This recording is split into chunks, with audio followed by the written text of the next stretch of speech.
আলাইকুম, আশা করি সবাই ভালো আছেন। আজকে এই যে বাজার থেকে 2টা পোল্ট্রি মুরগি নিয়ে আইছে। আজকে পোল্ট্রি মুরগি দিয়া আর এই যে এটা হইছে গা পেঁচা কচু, আবার অনেকেই পঞ্চমুখী বলে, কিন্তু আমরা নেত্রকোনার মানুষ এটাতে পেঁচা কচু ডাহি। এই যে এটার অনেকগুলো মুখ দেখে আমার সে মনে হয় পঞ্চমুখী ডাকে। এই পেঁচা কচু দিয়ে মুরগি মাংস খাইতে কিন্তু অনেক মজা লাগে। হাঁসের মাংস হইলে তো কোনো কথাই নাই। আপনারা কোন জায়গায় কে কি নামে ডাকেন অবশ্যই কমেন্টে জানাইবেন। আমরা তো নেত্রকোনার মানুষ, এটারে পেঁচা কচুই বলি। ভাবি আর আমি এখন দুটা মুরগি পরিষ্কার করে রাখলাম। মুরগি কাটা শেষ, মুরগি কাটটা মাংসটা দইয়া বাচ্চা নিয়ে আইছি। এখানে কিন্তু আমি সবটা মাংস নিই না, একটু মাংস রাখা দিছি আর অল্প মাংস নিয়েছি রান্না করার লাগে। এই দেখেন মাংসটা আমি কিন্তু খুব পরিষ্কার করে ধুয়ে নিছি। এখন কাটতে নেম পেঁচা কচু।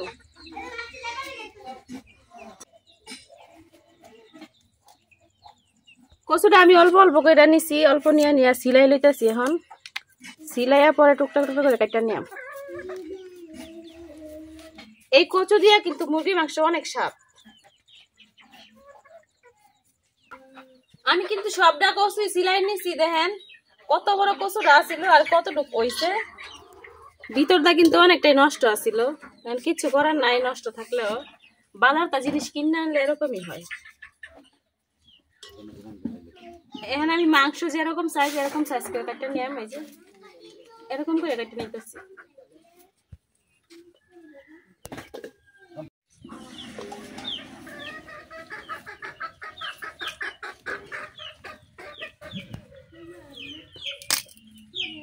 এবার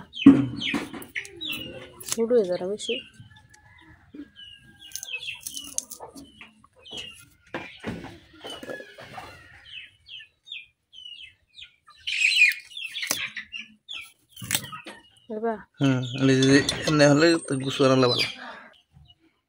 এই কচুগুলার কারণ একটা সিস্টেম আছে। এই যে বটির যে আগাটা আছে এটা দিয়ে এরকম করলেই হয়ে যায়। যে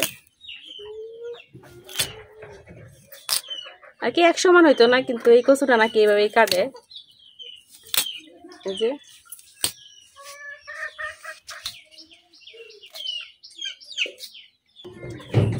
আমি এই কচু অনেকবার খাইছি, কিন্তু নিজে রান্না করে কখনো খাই নাই। আজকে ফার্স্ট এই কচু রান্না করতেছি।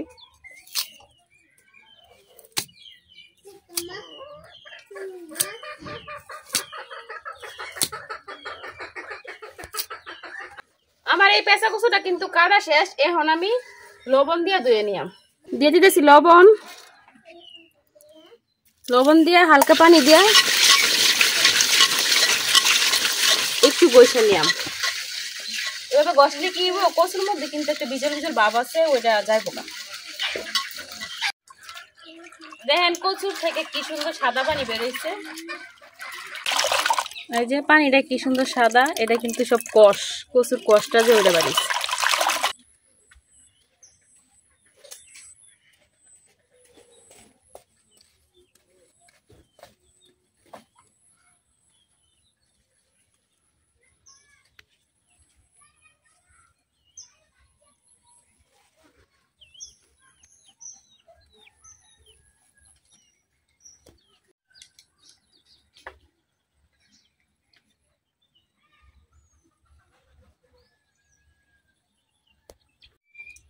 কচুটা দইয়া আমি কড়াই নিয়ে নিছি। এখন দিয়ে দেন পানি। কচুটা একটু ভাপ দেওয়া লাগবে, এই জন্য আমি পানি দিয়ে নিতেছি। এতটুকু পরিমাণ পানি দিলে দিয়ে দিতেছি একটু লবণ। এখন চুলাটা ধরাই নিয়াম। চুলা ধরানি কিন্তু হয়ে গেছে। এখন আমি কড়াইটা বসা দিতেছি।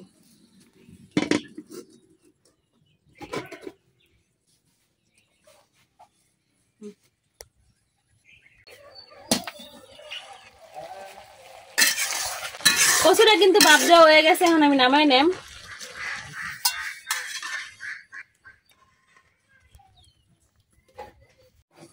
এখন আমি তরকারি রান্না করার লেগে কড়াইটা বসা দিতেছি। কচুরা ভাপ দেওয়ার সময় কিন্তু আমি চাপকলের যে নতুন পানিটা, ওই পানিটা ব্যবহার করছিলাম, এই জন্য কিন্তু কচুটা কালো কালো হয়ে গেছে।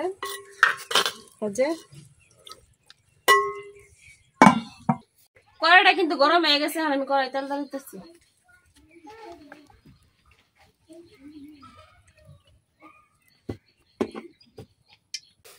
এখন দিয়ে দিতেছি বাটা পেঁয়াজ।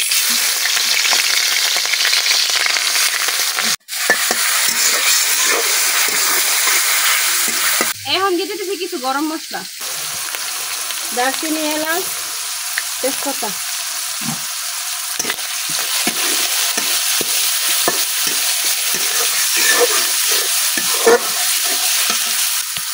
এখন দিয়ে দিতেছি বাটা আদা রসুন।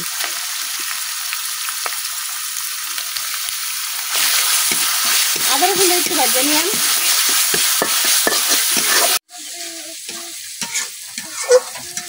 এখন দিয়ে দিতেছি পানি।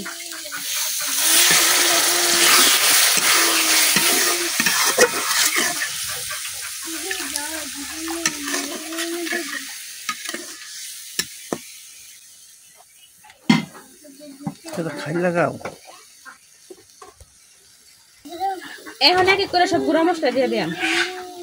হলুদ,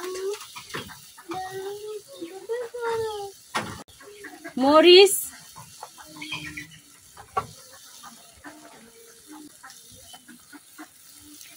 ধনিয়া,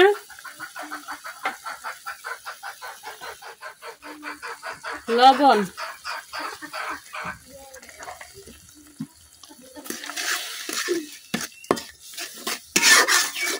এখন মশলাটা কিছুক্ষণ কষাইলে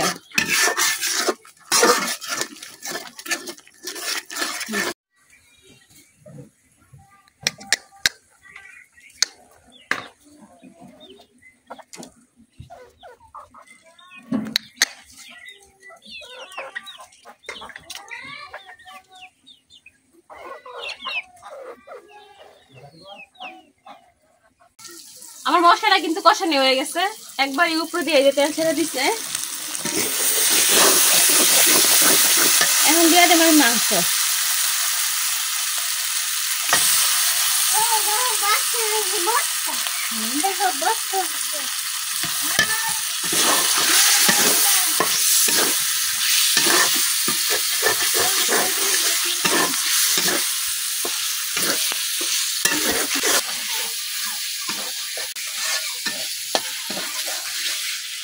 মশলার সাথে কিন্তু মাংসটা আমি খুব সুন্দরভাবে মিশাই নিচ্ছি।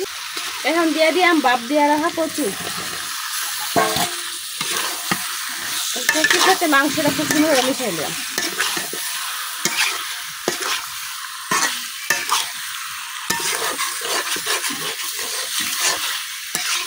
কচু আর মুরগি মাংসটা আমি এখন ডাইকা কষাই নিলাম।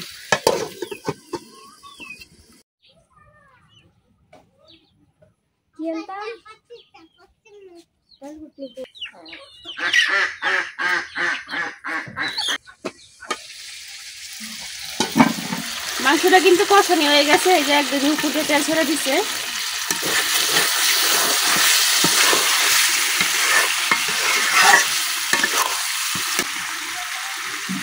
এখন দিয়ে দিচ্ছি ঝোল।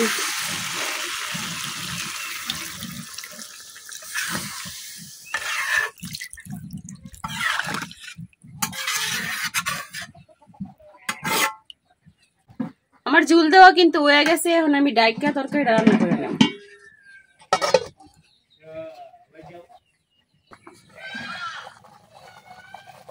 তরকারিটা কিন্তু বড় পয়সা বসতে।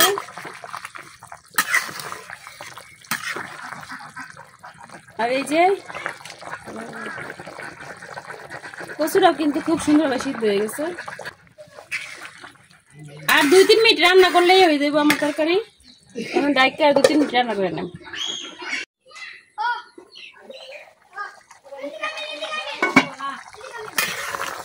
তরকারিটা কিন্তু হয়ে গেছে। ভাজা জিরা গুঁড়া দিয়া উড়াই নেম।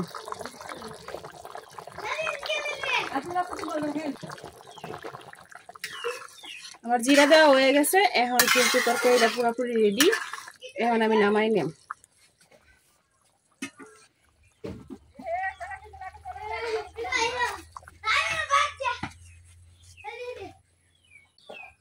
এখন ভাবি ডাক দেই, ভাবি খায়া কইব কেমন হয়েছে। এই কচু তরকারি কিন্তু খাইতে অনেক মজা।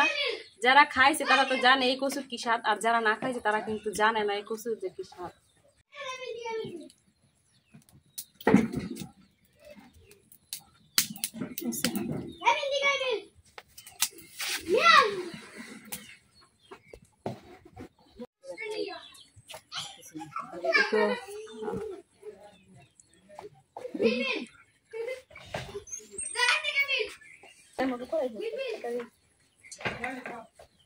আমি রাঁধছি এখন, ভাবি খায় কেমন হয়েছে। বিসমিল্লাহ। খাবা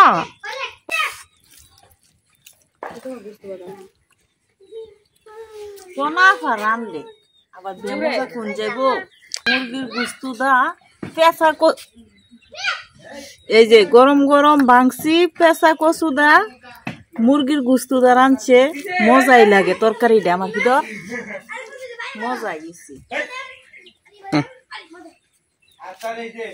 আর এই যে কচু দিও কত সুন্দর লাগেছে। বছরে প্রথম এবার এই যে পেঁচা কচু খাইতেছি, সেই মজা লাগতেছে। কোনা রানলে আবার বেমজা লাগে না, আমি খাই হে রান্ধে আমার খাওয়ার ফলা। অন্য যারা এবারে বছরে প্রথম পেঁচা কচু খাইছিল না তারা অবশ্য খাইয়া দেখবেন আপনারা, কিন্তু আমার তো সেই মজা। আমি এই কচুর বিরাট পছন্দ করি, এই দুই লেগেছে। আর এই যে খাইতেছি আব্দুল্লাহ খাইবা নেও খাইতে না, আমি এনটি খাই আর কাছি।